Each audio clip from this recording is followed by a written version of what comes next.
नमस्कार दोस्तों, ये गुरुकुल पॉलिटिक्स और हरियाणा फाइल्स का ज्वाइंट वीडियो है, क्योंकि मैं सतसिंह धनखड़ जी से बात करना चाह रहा था और सतसिंह धनखड़ जी मुझसे बात करना चाह रहे थे जी। तो हमने सोचा कि हम दोनों मिलकर आपसे बात कर लेते हैं। जी क्यों धनखड़ जी? जी, हम दोनों ही पत्रकार हैं, हम और आजकल दोनों ही कंटेंट क्रिएटर हो गए हैं। और ये धर्मेंद्र जी, ये मानिए कि हम कंटेंट क्रिएटर अब हुए हैं, लेकिन जो मेन स्ट्रीम अखबार हैं, मेन स्ट्रीम मीडिया है, उन्होंने अपने पत्रकारों को जो कॉन्ट्रैक्ट साइन करवाते, कंटेंट क्रिएटर ही लिखते हैं वो। लिखते हैं और हर कोई कंटेंट क्रिएटर है, आप भी कंटेंट क्रिएटर हैं। जिस दिन आप खुद बोलना सीख जाएंगे और चीज़ों को बता सकते हैं, आजकल दर्शक बहुत समझदार हो गए हैं और मैच्योरिटी का लेवल है ना बहुत ऊंचा चला गया है सबका।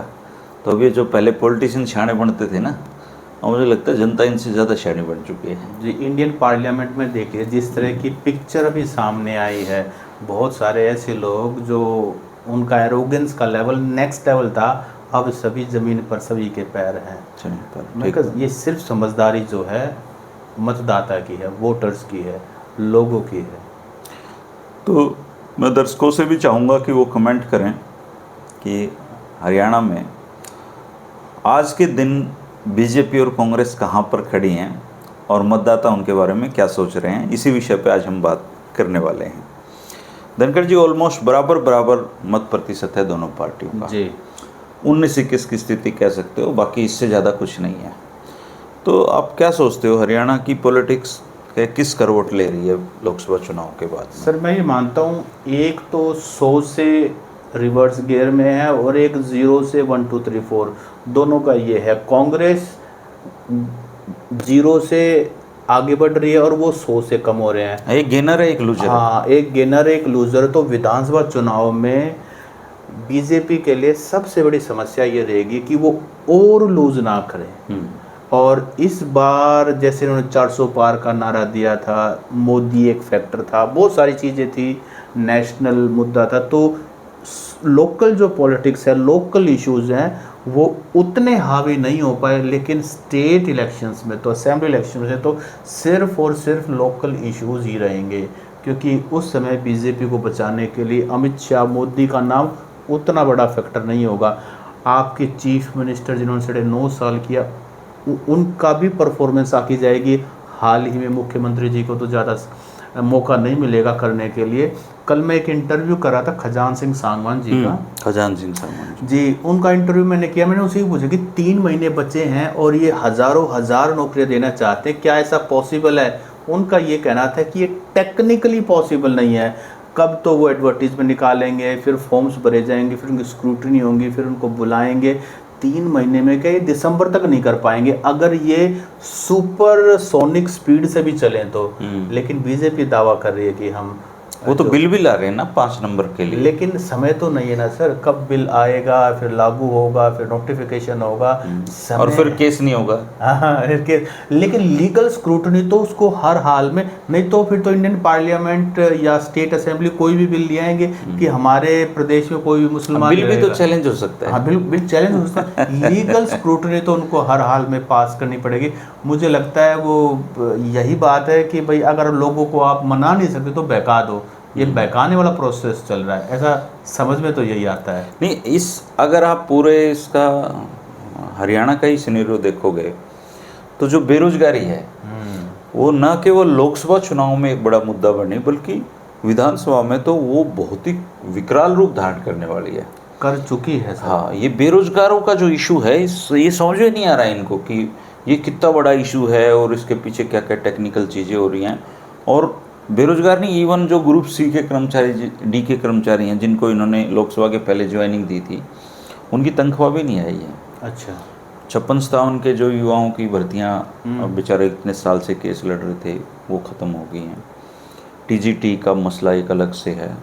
तो भर्तियाँ तो इस सरकार में, कहते हैं ना सांप के मुंह में छुछुंदर वाली बात है। तो उनके तो लगता है मुझे 4-5 छुछुंदर इनके मुंह में एक साथ फंस गए। तो समझ में नहीं आ रही इस सरकार को।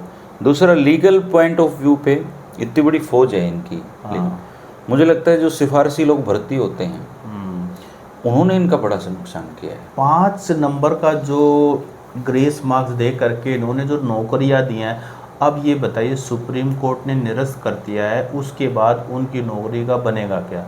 कितने हजार लोग इससे प्रभावित होंगे। और ये फिर भी जिद पे अड़े हुए हैं कि हम कानून बनाएंगे। लेकिन मुझे लगता है कि सुप्रीम कोर्ट के सामने यहाँ तो भारत सरकार की भी नहीं चलती है, और स्टेट, हरियाणा जैसे स्टेट में जहाँ इतना विरोध है और लोग प्रभावित है, मुझे नहीं लगता कि ये कभी रियलिटी हो सकेगा।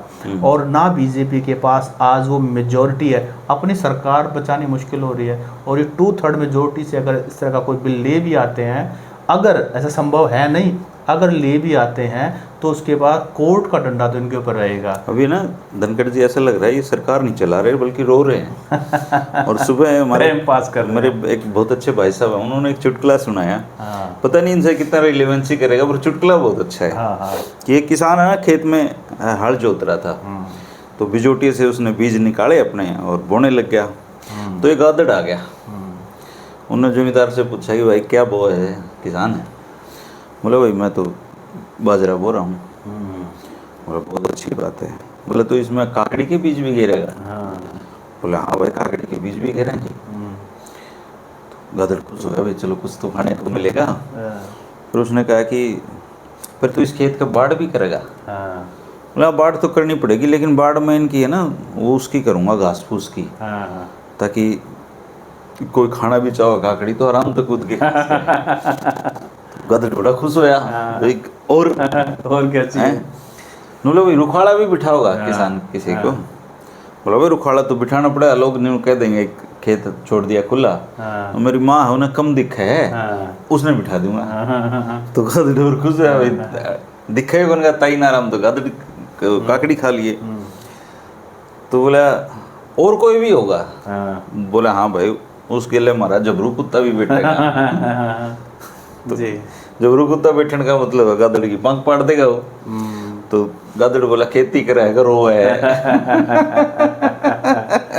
ठीक बात है। तो ये है ना कि सरकार नहीं चल रही अभी तो सरकार रोन पे है, ये रोन लाग रहे हैं। इस बात का देखो, इस बात का चित्रण इस बात से भी होता है कि अभी 3-4 दिन पहले स्टेट लेवल का फेलिसिटेशन सेरेमनी रोहतक में हुआ, और उसमें इनके जो चुनाव प्रभारी हैं, धर्मेंद्र प्रधान जो केंद्रीय शिक्षा मंत्री हैं, विप्लव देव हैं मुख्यमंत्री हैं, केंद्रीय मंत्री पूर्व मुख्यमंत्री खट्टर साहब हैं, और बाकी सारे लीडरशिप, उनकी स्पीच आप सुनिए, उनकी स्पीच का 70% बाबू बेटा बाबू बेटा बाबू बेटा। ये बाबू बेटा तो लोकसभा में भी थे। मैं कह रहा हूँ 70% इसी बात है, बाबू बेटा बाबू बेटा। भाई आपका विजन क्या है, आप लोगों के लिए क्या करोगे?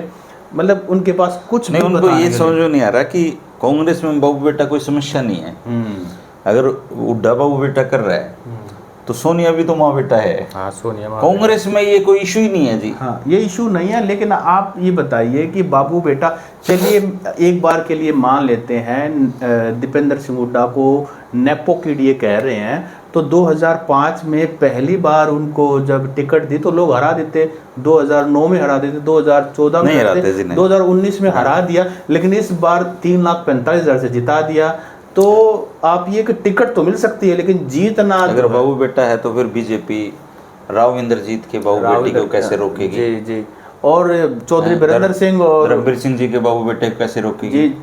बीजेपी में थे जब चौधरी धर्मवीर सिंह और उनके बेटे को ये कैसे रोकेंगे? 20 से ज़्यादा सीट ऐसी हैं धनखड़ जी हरियाणा में जहाँ पे आम आदमी का चुनाव लड़ने कर जीतना सोचना भी अपराध की स्थिति है। वहाँ पे बाबू बेटा ही आरक्षण चला रहा है। अगर इलेक्टोरल पॉलिटिक्स में ये रेलिवेंट नहीं होता तो लोग हरा देते, हराने के बाद वो उससे बड़ा जवाब क्या होता है? तो फर्क है जी।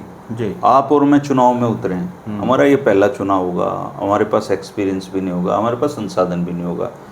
ये जो नेता हैं चाहे किसी भी पॉलिटिकल पार्टी के हों, इनके लिए पॉलिटिक्स एक फैक्ट्री है। ये 5 साल चुनावी मोड में रहते हैं, संसाधन जुटाते हैं, सरकारों में होते हैं। आम आदमी इनका मुकाबला कैसे करेगा?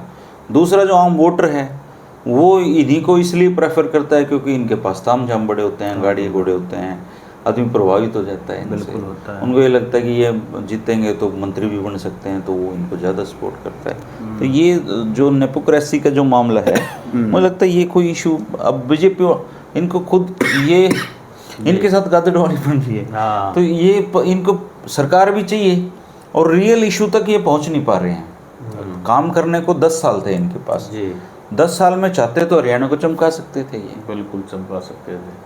अभी अब मैं देख रहा था कुछ लोगों को कल प्लाट निकले हैं इनके। हाँ, प्लॉट में कल गया था इवेंट में। हाँ, तो वहाँ तो पता नहीं मुझे इवेंट में क्या हुआ। हमारे पड़ोस में अटल सेवा केंद्र है, हाँ, पड़ोस में तो बिल्कुल। वहाँ भी कुछ लोगों के प्लाट निकले हम्म, और मैं हैरान रह गया। अगर मैंने 8-9 लोग देखे हैं तो वो सारे के सारे बिहारी और यूपी वाले थे। अच्छा। अगर कोई जर्नलिस्ट ग्राउंड लेवल पे जाके उन लोगों से बात करे तो ये सरकार एक्सपोज हो सकती है कि अधिकतर प्लाट जो शहरों में रहने वाले लोगों के निकले हैं वो मूलतः हरियाणवी नहीं है। अच्छा। उन्होंने पीपीपी आईडी बनवा ली अपने यहाँ रहते हुए और सरकार का लूपोल का फ़ायदा उठाया उन्होंने। पीपीपी आईडी बनवाने के वो बाद वोटर भी होंगे यहाँ के। वो वोटर भी बन गए जी यहाँ पे। हालांकि भारत सबका है, हाँ। लेकिन अगर यहाँ की ज़मीन पे किसी का पहला हक है तो वो हरियाणवी लोगों का है। मान लो आप अंत्योदय में किसी समृद्ध करना चाह रहे हो तो पहले तो जो मूल हरियाणवी है उसका हक बनता है। उसके बाद अगर प्लॉट बच रहे हैं, धरती बच रही है तो उन गरीबों को भी दे दो बेचारों। तो हरियाणा के करने के लिए पास 9 साल थे, कुछ नहीं किया, जीरो कर दिया जी, जीरो कर दिया। आप ये देखो आज इनके खिलाफ बेरोजगारों की एक बड़ी फौज खड़ी है जी। 90% कर्मचारी ये शपथ ले चुके हैं कि इनको हराना है। इन्होंने एक आदमी भी ये 2-4 जहरीले यादव टाइप के लोग जो हैं इनको छोड़ दें। इन्होंने भला किसका कराया है? मैं बताऊं, अभी लोकसभा चुनाव में जो अभी ख़त्म हुआ है, इन्होंने अपनी हार की चिढ़ निकालने के लिए शिकायत सरकार को किसकी भेज रखी है पता है? डीसी और एसपी की। डीसी एसपी के हाथ में क्या इतना नहीं, होता है? हाँ, नहीं, तो मैं ये कह रहा हूँ ना कि इस तरह से तो आप रिएक्ट करेंगे और फिर आप शिकायत सभी के सभी कर्मचारी, जो आपने कहा ना बिल्कुल सही बात है। कल मैं किसी सरकारी ऑफिस में बैठा तो वहाँ भी ये कह रहे थे कि हमें तो टारगेट किया जा रहा है, लेकिन जब हमारा समय आएगा तो हम आप कहना नहीं चाहिए जी, बुरी बात होती है, ब्यूरोक्रेसी से जुड़ी हुई बात है। कौशल जी चीफ सेक्रेटरी थे, उनसे अच्छा व्यक्ति नहीं हो सकता। वो बहुत ही डेडिकेटेड, मैं मतलब जानता हूँ उनकी वर्किंग को कई सालों से। उनको भी किस तरह की सरकार से जाना पड़ा, देखो छुट्टी गए हैं तो इनसे ना ऊपर के लोग संभले, ना इनसे बीच के लोग संभले, ना नीचे के लोग संभले। हाँ, इनसे अगर कोई संभला है तो ये बेचारे जो प्रवासी भाई हैं हमारे, जो यहाँ के हरियाणवी हो चुके हैं, ये ज़रूर संभल गए इनसे। अरे बुरी बात नहीं, आप किसी को सक्षम कर दो, अच्छी बात है, लेकिन पहले जो हमारे हरियाणा वाले भाई हैं उनको सक्षम करना चाहिए। उसको नाम वो अंत्योदय दो, हमारे जो हमारे गरीब है बेचारे, उनका तो पुनरुद्धार करो ना। उसके बाद जो बच जाए, आप भंडारा तभी लगाते हो ना जब आपका खुद का पेट भरा हुआ। ठीक बात है भाई, आप खुद भूखे बैठे तो भंडारा लगाएगा कोई? तो पहले रोजगार दो लोगों को, आप प्रदेश को सक्षम करो, प्रदेश को ऊपर उठाओ। बेरोजगारी में इतने साल से ये नंबर 1 है। एक नई चीज़, एक भी अगर किसी इनसे पूछने लग जाए कोई, तो एक अचीवमेंट नहीं गिना सकते। कम से कम पिछले 10 साल में तो उनके पास कोई ऐसी चीज़ कहने को नहीं है। जो लोकसभा चुनाव में ग्राउंड कवरेज पे मैं गया तो एक ही चीज़ इनके फेवर की मिली, जो कहीं कहीं सुनने को मिल जाती, वो बिना पर्ची बिना खर्ची। उसमें कुछ लोग जरूर ऐसे हैं। अभी बीजेपी के एक साथी थे, आप जब आए ना, फ़ोन चल रहा था, वो कह रहे थे जी 10 साल तो हुड्डा भी सरकार करके चला गया, काम तो उसने भी माड़े किए होंगे। मैंने कहा हाँ बिल्कुल किए हैं, इसलिए तो लोगों ने उनको हटाया, हराया। इसलिए तो सबक सिखाया हुड्डा को कि आपने अच्छे काम नहीं किए, इसलिए हम आपको हटा रहे हैं। लेकिन मैं आपकी सरकार के भी तो 10 साल हो चुके हैं। अब लोग अगर आपको सबक सिखाना चाहते हैं तो फिर उसमें हुड्डा क्या करेगा? और ये सच्चाई है, हुड्डा मजबूत नहीं है हरियाणा में, या कांग्रेस मजबूत नहीं है। लोग ये सोच रहे हैं कि एक बार इनको तो हटाओ भाई। दूसरा, तीसरी शक्ति काम करती है। कहीं भी आप जाओगे, आप यूपी में जाओगे अखिलेश मिलेगा आपको, बिहार में जाओगे तेजस्वी मिलेगा, बंगाल में जाओगे मायावती जी मिलेंगी, जम्मू कश्मीर जाओगे फारूक अब्दुल्ला मिलेंगे। हरियाणा एक इकलौता ऐसा स्टेट बन के रह गया है जहाँ पे तीसरी जो शक्तियाँ हैं वो ख़त्म हो चुकी हैं। लोगों का भरोसा जो थर्ड फ्रंट पे था वो उठ चुका है पूरी तरीके से, और इसकी जो जिम्मेदारी है वो दुष्यंत के ऊपर डाल देते हैं लोग कि दुष्यंत की वजह से लोगों को भरोसा नहीं। अब नेक टू नेक मुकाबला है, दुष्यंत ने तो भरोसे को बेच दिया। और नेक टू नेक मुकाबले में जी बीजेपी नहीं जीत सकती। एक और फैक्टर है जो बीजेपी की मदद कर रही है लोगों के खिलाफ। कुछ कांग्रेसी ऐसे हैं जो कांग्रेस में रह कर के बीजेपी की मदद कर रहे हैं। उनमें से एक किरण चौधरी जो है अभी ऑलरेडी ज्वाइन कर गई, लेकिन अभी भी कुछ लोग ऐसे हैं जो देखो जो किरण अपनी- चौधरी तो वो मनोहर लाल जी कही चुके हैं उनके बारे में, तो कि उनका शरीर कांग्रेस में था, मन बीजेपी में हाँ था। कि हमारी आंखें जब भी मिलती हाँ, थी तो इसका मतलब तो ये है कि उनकी टिकट काट के तो बढ़िया करा है, वो तो अब जस्टिफाई हो रही चीजें। कल राहुल गांधी ने भी बड़ी एक अच्छी स्टेटमेंट कही है कि अगर आपको कोई भी डिफरेंस है, आपके कोई भी परेशानी है, तो आप हमसे बातचीत कीजिए। मीडिया में इधर उधर की कोई भी हल्की स्टेटमेंट देने की जरूरत नहीं। पर मानेंगे नहीं। इनडिसिप्लिन ये जी ये जो कांग्रेसी है ना, ये हरियाणा में एक कहावत है, वो एक पतराड़ा लगा दिया किसी ने गलत, तो वो पंचायत बैठी होना बोले सारे बात ठीक है, ये पतराड़ा गलत लगा रखा मैंने, और मैं तार गए तेने पाड़ू को नहीं। राहुल गांधी यहाँ आके 24 घंटे बैठ जाएगा ना, तब भी ये कांग्रेसी नहीं मानेंगे किसी की भी। इनको जो करना है ये अपने हिसाब से करते हैं। राहुल गांधी क्या कर रहा है, सोनिया गांधी क्या कर रही है, वेणुगोपाल, किसी को कतई फर्क नहीं पड़ता। धनखड़ जी, इन्होंने अगर एक दूसरे की जड़ काटनी है तो ये काटेंगे, इनको परमात्मा भी नहीं। अच्छा, इस बात को अगर हम मेरिट पे बात करें कि अगर कांग्रेस की सरकार बनती है तो क्या सिर्फ और सिर्फ हक सिर्फ भूपेंद्र सिंह हुड्डा का? ये भी सवाल बनता है। लोग उनको वोट देंगे, उनके नाम पे एमएलए आएंगे, तो हक तो उन्हीं का बनता है। लेकिन बात ये है कि क्या किसी और को मौका नहीं मिलना चाहिए? क्या दलित सीएम और वो भी महिला, उस तभी तो शैलजा जी लग रही है ना। शैलजा जी इसी उम्मीद में तो अपने राजनीतिक जो प्रयास है उन्होंने तेज कर रखे हैं कि क्या पता मुझे मौका मिल जाए। लेकिन ये वही उसी तरीके की बात है कि गांव बसा नहीं, अब मंगते पहले आगे। पहले तो कांग्रेस की सीट चाहिए सरकार बनाने के लिए इनको, और ऐसा कोई संकेत नहीं है कि कांग्रेस सरकार आ रही है। भाई आप कोई सरकार लोकप्रिय है या नहीं, इसको मापने का एक ही तो पैमाना है, वोट परसेंटेज क्या रहा आपका जी।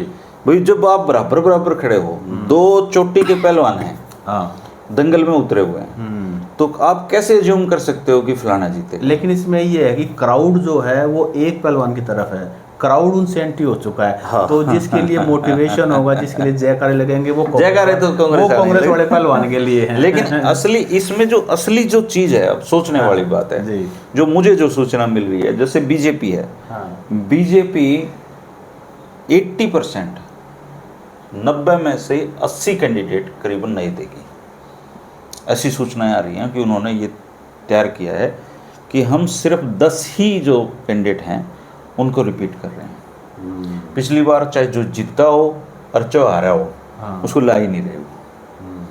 तो अगर वो 80% कैंडिडेट रिपीट करते हैं, वो नहीं उतार देते हैं, तो सीन बदल जाएगा जी। इसी तरीके से कांग्रेस है, उसके पास 30 के करीबन सीटें ऐसी हैं जहां पे वो जमानत जब्त वाली पोजीशन पे आज भी खड़े हैं। कैंडिडेट उनके पास वहां भी ठीक नहीं है। दूसरा, कांग्रेस में कोटा सिस्टम चलता है, तीसरा, कांग्रेस में टिकट नहीं मिलने पे आपस में निर्दलीय लड़ते हैं। तो बीजेपी का मुकाबला कांग्रेस विधानसभा में उसी सूरत में कर पाएगी। लोग तो तैयार है सत्ता देने के लिए, लेकिन इन्होंने अच्छे कैंडिडेट नहीं दिए। सर्वे करा के, जो सर्वे हुड्डा साहब कह रहे हैं ना, अब वो टिकट डिक्लेयर पहले ही कर देते हैं। हाँ, ठीक बात है। तो आप वास्तव में अगर डिजर्विंग कैंडिडेट करोगे और बिल्कुल फ्रेश सारे विधानसभा में उतरेंगे, आप देखो कांग्रेस के पास आज जो 2019 में बीजेपी के सामने दिक्कत थी, वो आज दिक्कत कांग्रेस के सामने है। खट्टर साहब के सामने दिक्कत क्या थी? उन्होंने हर विधानसभा में 5-5, 7-7 चुनाव लड़ने लायक लोग तैयार कर दिए। उनमें से टिकट नहीं मिली, वो या तो जेजेपी की टिकट ले आया या फिर उसने अपने कैंडिडेट को हराने का काम किया, तब वो 40 पे चले गए। इसी तरीके से अगर कांग्रेस मैनेज नहीं करती है चुनाव, और इस बार जो इन्होंने फॉर्मूला अपनाया ना टिकट देरी की, मुझे लगता है इनको विधानसभा में भी बिल्कुल फार्म भरने के दिन नामांकन, ताकि 5-5 कैंडिडेट को इनको ये बोलना चाहिए कि भाई अपना फार्म तैयार रखना, किसी की भी टिकट आ सकती है, क्योंकि एक दिन में तो फार्म तैयार होगा नहीं। तो अगर ये बहुत पहले टिकट डिक्लेयर कर देंगे तो इस बार कांग्रेस मार खा जाएगी, या बीजेपी मैनेज कर लेगी, बाकी मैनेज कर लेगी। तो इसको तो इन्होंने इस बार लास्ट टाइम उतारने चाहिए। बिल्कुल फ्रेश कैंडिडेट देने चाहिए। इनमें से लेकिन जैसे एक आपने वीडियो बनाया था बेरी का आपने एक सवाल उठाया था कि क्या भूपेंद्र सिंह हुड्डा चाहे भी तो क्या रघुवीर सिंह कादियानी की टिकट नहीं काट सकते, नहीं काट सकते। महम के अंदर जो दीपेंद्र हुड्डा ने थपकी दी हुई है, यही तो मजबूरियां हैं। हाँ, यही तो, लेकिन इन दोनों केसेस में, लेकिन अगर वहाँ प्रॉपर सर्वे करवाया जाए, जरूरी नहीं है कि डॉक्टर रघुवीर कादियानी का नाम सबसे ऊपर है, जरूरी नहीं है, वहाँ क्या पता किसी और का निकला है। हाँ, निकला है। वो जो मेहनत कर रहा है उसका, लेकिन वहाँ कोटा सिस्टम लागू हो जाएगा और डॉक्टर रघुवीर कादियानी को टिकट। तो कांग्रेस कह तो रही है कि सर्वे पे देंगे, पर मुझे भरोसा नहीं है कांग्रेस। वो डॉक्टर सतीश त्यागी जी कहते हैं कि देख लेना 90 में से 80 टिकट है ना हुड्डा बांटेगा। बांटे तो कहा, लेकिन तो 90 में से जब 80 टिकट हुड्डा साहब बांटेंगे तो फिर इनकी गुंजाइश नहीं है। ये मतलब जनता चाहेगी इनको जिताना, और खराब कैंडिडेट की वजह से ये अपना जो बना बनाया खेल नहीं बिगाड़ते हैं, वो काम इनके साथ हो सकता है। मुझे लगता है कि इसके अंदर सिर्फ आप कांग्रेस पार्टी में सिर्फ इतना ही मैटर नहीं करेगा। आप चाहे बीजेपी के अंदर भी कोई नेता हो और आप हुड्डा के फेवरेट हो, तो वहाँ भी उनको भी टिकट मिल सकती है। हाँ, कांग्रेस की, जैसे कृष्णा गहलावत है, कृष्णा गहलावत इनके रिश्तेदार भी है, और हो सकता है कि उनको राय से, देखो अब माहौल बदल गया है जी। चुनाव के बाद सारे लोग कांग्रेस में भाग रहे हैं। सुना है कोई बीजेपी में ज्वाइन कर रहा है? नहीं, ये किरण ने किया एक या तो चलो इनकी बड़ी अचीवमेंट है वैसे देखा जाए। हाँ, चौधरी देवीलाल परिवार, चौधरी चरण सिंह, डूबते हुए जहाज में इन्होंने बैठ लिया। आजकल जितने किसान राजनीति के परिवार हैं वो सारे बीजेपी में हैं। चौधरी चरण सिंह का पोता भी चला गया, और तो छोड़ो आप, लेकिन मिला क्या? देवगौड़ा का जितनी किसान फैमिलीज हैं उन जो राजनीति कर रही है आज सारी की सारी बीजेपी में है, और लोग इनके खिलाफ हैं। हाँ, मतलब किसान कम्युनिटी इनके खिलाफ है, और किसान नेता ये सिर्फ अपने निजी फायदे के लिए जा रहे हैं। और माहौल तो है जी प्रदेश में कांग्रेस का। हाँ, लेकिन माहौल होना एक अलग बात है, और माहौल को उतार ले जाए। एक चीज़ और, मैंने कल जो इन्होंने प्लॉट डिस्ट्रीब्यूशन का किया है, तो कल मुख्यमंत्री नायब सैनी मतलब कल रोहतक में एमडीयू के अंदर प्रोग्राम था, और वो स्पीच मैंने सुनी।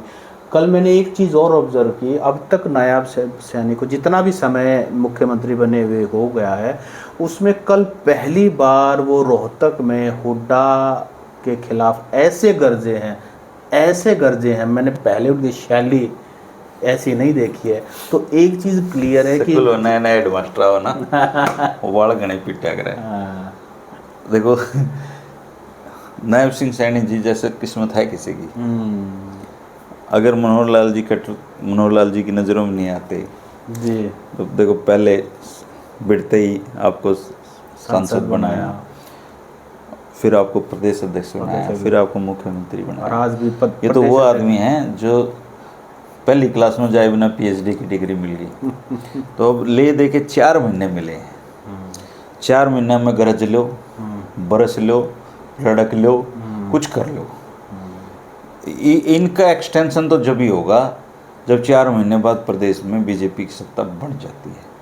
लेकिन इनकी जीवन की उपलब्धि है कि जो हरियाणा के पूर्व मुख्यमंत्रियों के नाम लिखा जाएगा तो नायब जी का नाम वहाँ पे प्रमुखता के तौर पे लिखा जाएगा, और जो हरियाणा के जो डमी सीएम हैं जब भी राजनीति में ऐसी चर्चा होंगी तो नायब जी का नाम लोग लेंगे।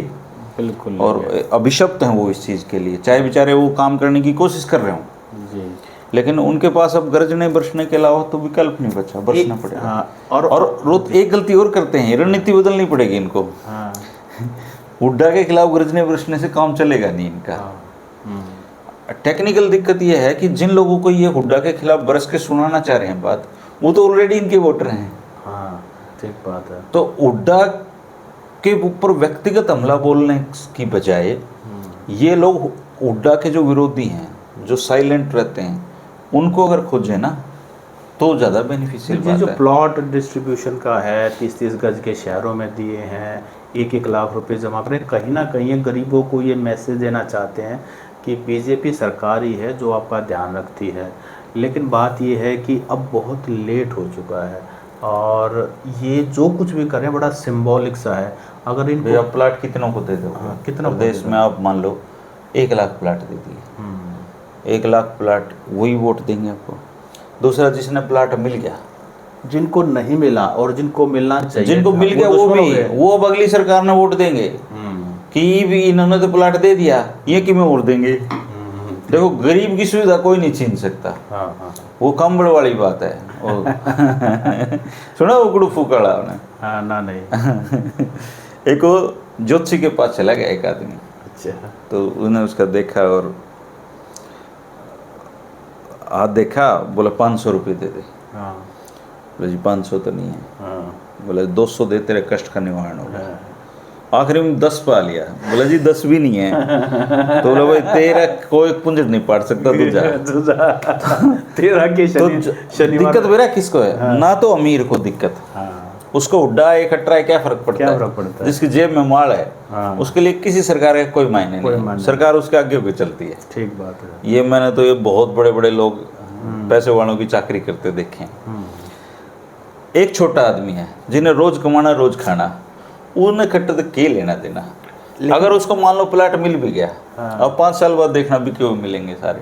5 साल से बहुत पहले ही। हाँ नहीं, वो तो इन्होंने कोई कंडीशन लगाई होगी। जी मैं ये कह रहा हूँ कि समस्या उन लोगों के सामने है जिनको शहर में रहना भी है, किराया भी देना है, दूध भी देना है। उन लोगों को मत कहो, ये लोग हैं वो बच्चे भी पढ़ाने हैं, अपना हेल्थ का भी ध्यान रखना है। और जो मीडियम क्लास है, हाँ अब तो वो मीडियम भी नहीं कहता मैं उसको, क्योंकि मीडियम क्लास की जो आमदनी है वो 5 लाख से ऊपर की शायद मेरे ख्याल से है। लोअर मीडियम, ना तो ये गरीब हुए और ना ये मीडियम में पूछे, तो बीच में कहीं ये वो भटक रहे हैं। ना ये मर रहे हैं ना जी रहे हैं। हाँ, सांस अटका हुआ है। इन लोगों के लिए सरकार इफेक्ट करती है, और दुर्भाग्य से इन लोगों के लिए कोई पॉलिसी नहीं है किसी के पास भी। किसी सरकार के पास इन लोगों के लिए कोई पॉलिसी नहीं है। इसलिए लोग बेचारे सोचते हैं कि हमारा एक लड़का लग जाए तो हम दाल रोटी का जुगाड़। गांव में ऐसे ऐसे घर आपको मैं दिखा के ला सकता हूँ धनखड़ जी, आपका भी करोथा गांव आप देखा हो, ऐसे आपके गांव में सैकड़ों परिवार होंगे जिनका एक टाइम सब्जी बनाने का ब्योत नहीं है। बिल्कुल नहीं है। और उनका कोई बीपीएल नहीं बना हुआ, क्योंकि वो बाप दादा की 2 किले 4 किले जमीन थी उनकी। और दूसरा ये जो PPP-ID है, इसमें इनकम उनकी गड़बड़ कर रखी है सारी। तो इसका असल फ़ायदा जो PPP का है वो प्रवासियों ने उठाया है। जो मजदूर भाई हरियाणा में आए हैं उन्होंने तो इस PPP का फ़ायदा उठाया है। जो आम जनता है उसको कुछ नहीं मिला इससे तो जो BPL अगर 200 नए बने तो 200 पुराने कट गए।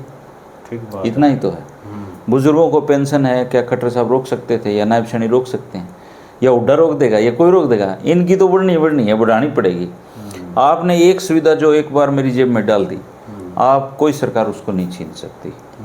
दूसरा, सरकारी कर्मचारियों की जो सबसे बड़ी मांग है वो OPS है, ओल्ड पेंशन स्कीम। हाँ, वो बीजेपी पूरा नहीं कर सकती जी। इतनी हिम्मत है, या बाद में मुकर जाओ, चाहे मान लो हुड्डा साहब कह दे मैं पुरानी पेंशन बहाल करूँगा, कह ही रहे हैं वो। हाँ, कह ही रहे हैं। बाद में मुकर जाए, मान लो मुकर जाएंगे तो उसका नुकसान तो उनको 5 साल बाद होगा, पर फिलहाल तो वो कह ही सकते हैं मैं दे रहा हूँ। और कर्मचारियों के पास उनके ऊपर विश्वास करने के अलावा कोई रास्ता नहीं। भाई एक आदमी तो साफे नाटा है, एक हाँ पर है, तो एक बार यहाँ पर नहीं ना आजमा लो, वही इशू है। जी जी, जैसे आपने बातचीत की ना कि गांव में बहुत सारे ऐसे परिवार हैं, तो बहुत सारे ऐसे परिवार ना सिर्फ दूसरी जातियों में बल्कि जो फार्मिंग कम्युनिटी है इसमें ज़्यादा हैं, जाट हैं, ब्राह्मण हैं। बल्कि कल मैं खजान सिंह सांगवान जी से बात कर रहा था और पूछ रहा था कि आपने जो सर्वे किया 2012 में, जिसके बाद आपको स्पेशल बैकवर्ड कैटेगरी का जो 10% का आरक्षण मिलता तो उसमें वो मिला क्या था?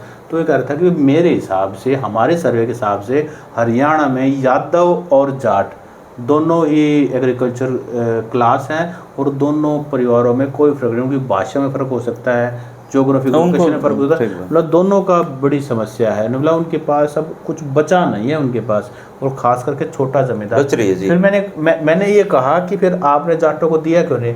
बोला कि भाई दिक्कत वह है ना, ये अपने अपने मानते थे कौन है ना, अपने अपने चौधरी का ऐसा मुँह चुप कर करें। देखो इनके पास जो आज के दिन जो किसान कम्युनिटी, देखो पहली बात तो कोई मूर्ख ही आदमी होगा जो अपने आप को चौधरी मानता होगा। आजकल नहीं रहेगा जी चौधरी कोई भी।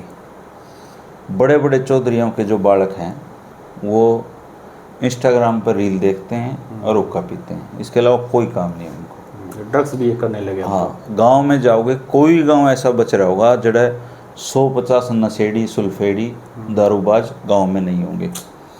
सबसे बड़ा इशू जो मैं कहता हूँ संप्रदाय, आप एक समुदाय के हिसाब से अगर देखो तो अविवाहित जो युवा हमारे, हाँ, जो रांडे भाई हैं, जिनको रांडे कुंवारे कहते हैं, भाई। विदुर भाई, जिनकी शादी नहीं। जिनकी शादी नहीं हुई। ये एक बड़ा, वो बेचारे कहाँ जाएं?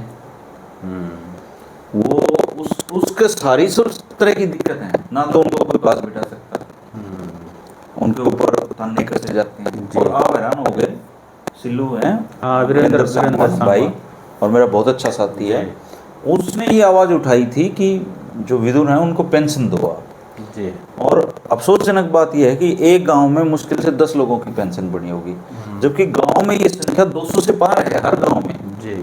तो वो अगर आप कोई योजना बना के लाभ दे रहे हो तो सबको देनी चाहिए थी। वीरेंद्र भाई ने ये भी बताया था, न्यूला सिर्फ इतना ही नहीं है, हाल ये है कि अगर कोई भाई कुंवारा रह जाता है तो परिवार वाले उसको हिस्सा भी नहीं देते हैं प्रॉपर्टी उसकी, तो अगर तो करेगा क्या? नहीं, रोटी चाहिए, रोटी मिल जाएगी। जैसे ही ये तय हो गया ना कि वो कुंवारा रह गया, ब्याह नहीं होना भाई इसका, उसके जो परिवार के लोग मोस्टली मैंने ये देखा है, उसकी जमीन पे बातें होने लगती, इसे मरने के बाद किसकी है जमीन, मतलब उसको उस दिन से कहते थे तो गया। तो उसका सम्मान बहुत जरूरी है। ये इशू बहुत है हरियाणा में, ऐसा नहीं है कि इशू नहीं है। अब आप और मैं कई बार इकट्ठे जाते हैं जी। आज से 10 साल बाद बाढ़ और लोहारों में क्या आप पीने के पानी की कल्पना कर सकते हैं? नहीं, ऑलरेडी डार्क जोन में है, कुएं देखे वहाँ पे। तो आज से 10 साल बाद उस एरिया की पानी की समस्या को आप कैसे निदान करोगे? क्या ये सोचने का काम इस सरकार का नहीं है? क्या ऐसी पॉलिसीज नहीं बननी चाहिए? लेकिन असली समस्या क्या है, जैसे चोट लग गई, फोड़ा हो गया तो आपने ऊपर दवाई लगा दी, अंदर नहीं, डायग्नोज नहीं हो रही बीमारियाँ। ये नेता भी सोचते हैं 5 साल मिले हैं, 5 साल में अपना घर भर लें भाई, फिर चुनाव भी लड़ना है, उसमें पैसे भी खर्च करने हैं, समस्याओं को टालते रहते हैं। नहीं तो मैकेनिज्म है जी, रोड बनना है, इसके लिए पूरा एक डिपार्टमेंट है जी। लेकिन हम नेता के पास जाते हैं जी रोड बना दो, क्यों जाते हैं? क्योंकि वो डिपार्टमेंट अपना काम नहीं कर रहा। या नेताजी ने कहा जब तक मेयर से ग्रीन वो ना हो जाए, तो जब तक ऐसे प्रेशर ग्रुप नहीं बनेंगे, अभी जरूरत है हर हलके में, हर गांव में एक 10-20 लोगों का एक प्रेशर ग्रुप तैयार करने की, जो इन नेताओं के, अफसरों के थोड़ा दिमाग ठीक कर सके। अगर मान लो आपके हलके में 100 गांव हैं और 2000 लोगों का, एक पढ़े लिखे अच्छे युवाओं का, मैच्योर लोगों का एक प्रेशर ग्रुप हो, क्या मजाल है, काम नहीं होगा आपके गांव में। बिल्कुल। अभी मैं एक जींद का एक गांव है, नाम तो मैं बोल रहा हूँ, उन्होंने क्या किया, ड्रग्स का बहुत बड़ा इशू था, पूरे गांव ने कमेटी बनाई, पैसा इकट्ठा किया, पूरे गांव में ऐसे पॉइंट जितने भी थे सीसीटीवी कैमरा लगाए और दिन रात वो पहरा देते हैं। पूरे गांव में ड्रग्स बंद हो गया, पुलिस नहीं करवा सकी, सरकार नहीं करवा सकी, गांव ने अपने दम पे कर लिया। जींद का एक गांव है।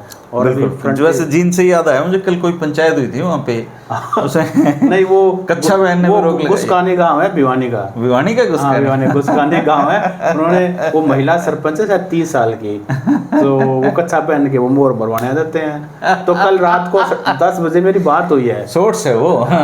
कल रात को मेरी बात हुई है, सरपंच ने कहा कि भाई वो उसके ससुर से बात हुई तो ड्रिंक लगा रखी थी और वो इंग्लिश फेंकने लग रहा है। तो बोला कि माँ भाई क्या मुद्दा होगा, क्यों कच्चे पहन कर दिए? बोला जी हमारी बहू है और वह अभी छोटी उम्र की 30-32, हमला कच्चे वहाँ जा रहा है। भाई ये जो ना समस्या हो रही है वही पता नहीं वहाँ का सोशल इश्यूज पता करना पड़ेगा उसका नहीं। अच्छा, भिवानी से हमारी बात चाहती कि अभी तो चुनाव लड़कर के धर्मवीर सिंह आए, उन्होंने अनाउंसमेंट अपनी कर दी कि मैं तो रिटायर हो रहा हूँ, मैं चुनाव लड़ूंगा। ये क्या है? बहुत तेज राजनेता हैं जी धर्मवीर जी, वो चुनाव नहीं लड़ रहे, इसका मतलब ये नहीं है कि वो किसी को चुनाव लड़वा नहीं रहे। उन्होंने पहले सोच लिया होगा किसका काम बांधना है, किसको सपोर्ट करना है। वो ऑलरेडी वो आखिरी में क्या कहेंगे पता है, अब तो चुनाव लड़ नहीं रहे, 5 साल तो उनका कुछ जिक्र आना नहीं चुनाव का, तो 5 साल तक तो कह दो, 5 साल बाद अगर नौबत ऐसी आई तो कह देंगे श्याम जी का आदेश हुआ है, श्याम जी ने कहा। धर्मवीर जी के ये हाथ क्या काम करता है इसको भी नहीं पता चलने देते धर्मवीर जी, बहुत मतलब अलग तरह के नेता। मेरी परसों धर्मवीर सिंह से इसी बारे में बात हुई थी, तो मैंने कहा कि क्या किरण चौधरी के आने से आप मतलब ऐसा कर रहे हो? नहीं भाई मैं तो किरण चौधरी से तो मैं हैरान हो गया, उनकी जो ट्यूनिंग घुट घुट के बात कर रहे थे स्टेज पे वो, तो उन्होंने मुझे ये कहा बोला भाई किरण चौधरी तो बिल्कुल लठ गाड़ के मदद करेंगे, फिर माँ का फिर तो सामने आपके बेटे वाली दिक्कत है। उनके लठ का पता नहीं है, कि वो लठ किस तरह काटेंगे। हैं, वो तो कहते हैं बाबू पेपर कैसा हुआ, लठ काटा है। बोला बाबू लठ काटा है, अरे बोला पासला तो लिख नहीं। तो धर्मवीर जी का लठ का कुछ नहीं पता, किरण चौधरी के पूरा सिर पर लगेगा के आगे ना। नहीं, अभी तक तो उनकी भावना यही थी कि मदद करेंगे। तो वो नु समझ लो झुकाया है ना आपको, उसको उल्टा करेंगे। हाँ, मैंने कहा कि आपके बेटे के लिए, मतलब मैं किसी से टिकट नहीं मांग रहा, फिर इसका मतलब कोई राजनीति भी नहीं है, मतलब मैंने ऐसा कब कहा है? तो फिर मैंने, आप कह क्या रहे हो, आप कह रहे बेटे के टिकट नहीं मांग रहा, फिर कोई आए भाई मैं तो कहता हूँ धर्मवीर जी जैसे नेता है ना हरियाणा में है ही नहीं। हाँ, वो तेज राजनेता है। जी। किरण चौधरी जी तो उनके पासंग में भी नहीं है। हाँ, जितना वो सादे लगते हाँ, हैं। वो जो लठ है उनका, वो पता नहीं कहाँ काटेंगे जी, किसी को नहीं पता। तभी तो उन्होंने चौधरी बंसीलाल के परिवार से इतनी एंटी बंसीलाल परिवार की राजनीति करके बनते आए हैं, और फिर देखो आज का राजनीति वो जगह है धनखड़ जी जहाँ शेर और बकरी है ना, हाँ, एक घाट पे ना केवल पानी पीते हैं बल्कि आपस में रिश्तेदारियां भी कर लेते हैं। ये कलयुग है। बिल्कुल है ना। और राजनीति के सर्कस में आपको आलू भालू लोमड़ी तितर बटेर मगेरे शेर सब मिल जाते हैं। तो ये ज़रूरत का सौदा है। पॉलिटिक्स एक फैक्ट्री है। फिर मैं उसी बात पे आ रहा हूँ। पॉलिटिक्स एक फैक्ट्री है और ये जितने भी राजनीतिक लोग हैं ये इस चीज़ को समझ चुके हैं। ये अपने मतलब के लिए आज आपसे दोस्ती कर सकते हैं, आज आपसे दुश्मनी कर लेंगे जी। अभी कल को हाथ मिला लेंगे, परसों छोड़ देंगे, रिश्तेदारियां कर लेंगे, सारे काम कर लेंगे। मुझे इसी से याद आया, कल राहुल गांधी के साथ भूपेंद्र सिंह हुड्डा की मीटिंग के बारे में कुछ वायरल हो रहा है। उसमें हुड्डा साहब ने कुछ कहा होगा कि मेरा ये आखिरी चुनाव है, तो उन्होंने कहा था कैप्टन अमरिंदर सिंह भी यही कहते हैं। हाँ, यही कहते हैं। तो कैप्टन अमरिंदर सिंह की भी, मैं दिल्ली गया था तो कई सारी कहानी, चलो फिर कभी बात कर लेंगे। जी जी। शुक्रिया दोस्तों, आप जरूर कमेंट करके बताना कि हरियाणा में आज के दिन माहौल क्या है, किसके पक्ष में जा रहा है और कौन जो पार्टी है वो क्या क्या बदलाव अब खुद में करे तो वो सरकार बना सकती है। आप ज़रूर कमेंट करके बताइएगा। जो साथी हमारे चैनल पे पहली बार जुड़े हैं वो चैनल को सब्सक्राइब कर लें और जो पुराने साथी हैं वो साथ बनाए रखें। शुक्रिया, नमस्कार।